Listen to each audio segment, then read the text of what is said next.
score today, 72-70. Virginia Tech gets the win, goes to 16-1 on the season, 3-1 in the ACC. This one was as grim to euphoric to stressful as we've seen all season. What did you make of it? Ebbs and flows, and it was crazy. I thought we got off to a very slow start. We just felt like we were kind of moving in mud, so to speak. And I don't know if a lot of that has to be attributed to the fact that we haven't played in a while. I don't think we were second guessing ourselves, but we didn't have rhythm, and we were shooting the ball out of rhythm, and we weren't taking good shots, and then we missed a lot of layups. We missed a lot of layups today, and layups that would have really changed the complexion of the start. And so then we were playing catch-up. But I thought we went to the zone early in the second quarter. We made an adjustment. The adjustment was get the ball to Reagan. and then we were able to get on a run there in the second quarter.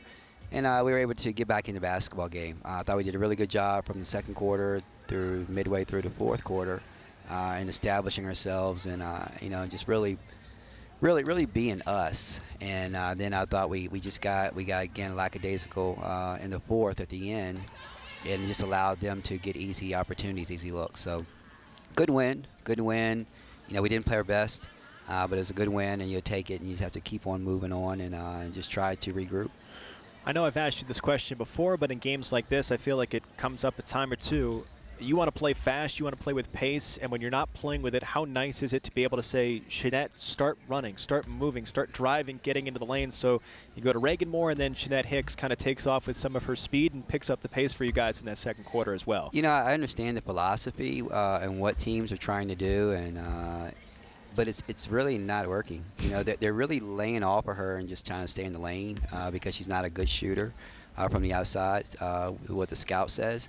But she comes out and she gets 29 points. I mean, that philosophy is not really working because she's really getting to the hole whenever she wants to. Basically. But what the thing I need from Jeanette a little bit more, I need her to push the tempo early. And I think she's really just trying to figure things out, and she's a little bit hesitant. And as a result, we don't have pace. We don't have flow. And I think that's what happened to us very early in this game. We didn't have pace. We didn't have the flow, and we were very stagnant, and therefore our offense was not clicking at all. But we got it when we started getting out into transition, and we started playing a little bit faster and moving the ball and making them work. Because when we do one pass shot, we're not making the defense work. If we move the ball around and pass it around, we make them work, then we're going to be able to take advantage of some of their miscues. But we just didn't have that early. But we got it later, mid and late in the game. But it's a good win. It's a very good win. I'm happy for the kids. But we just need to. I think every coach will say this. We need to play better. Sure. And I'm guessing, as you take a look at that stat sheet right there, popping off the stat sheet, it was going to be 25 offensive rebounds for Wake Forest. That certainly kept the Demon Deacons in this game. There's not really a rebounding adjustment that you can make, but how do you address something like that with your group? Well, we talked about it. We've talked about it, and it's really not fair to Reagan what we're doing, because it's almost like she's done such a magnificent job inside. Sits had a really good year rebounding the basketball, that we are relying on them too much to just grab the rebound. Shot goes up, and we're just like looking around like, okay, you get it, or Reagan's going to get it, or Sydney's going to get it.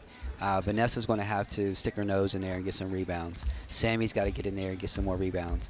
Jeanette has to get the rebounds that fall below the rim, so to speak. Kendall, when she's in, even Kayla Kinder, when she's in the game, and even Tara. We've talked to Tara. That's what you can do to help us the most, is rebound the basketball.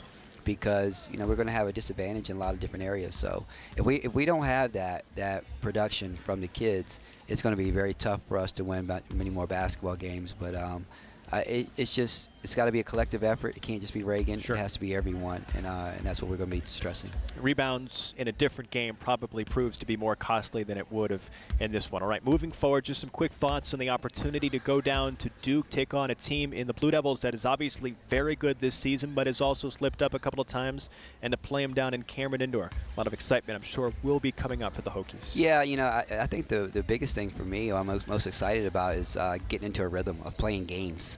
We've had a long time to practice, and I think the kids are tired of hearing me in practice. Yeah. And they want to get into a flow. We get into rhythm where we're playing some games, and they're also going to get back into the routine of they have classes starting tomorrow.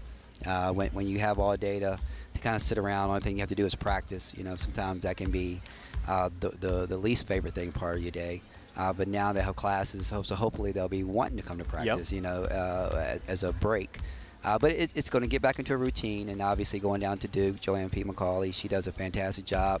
That group is much better than they were last year, and they got some great players, and it's going to be a tough battle, in historic Cameron. So it's going to be fun. It's going to be a battle, but it's going to be a good measuring stick for us. Well, as you mentioned, some weird scheduling quirks. The Hokies had only played 3 ACC games, while teams like Syracuse had already played 6 at this point of the season. So Tech starts to get into a rhythm, and it happens hopefully a little bit today against Wake Forest. 72-70 is the final score. Tech gets the win. Coach, thanks so much for your time. Thank you very much, Andrew.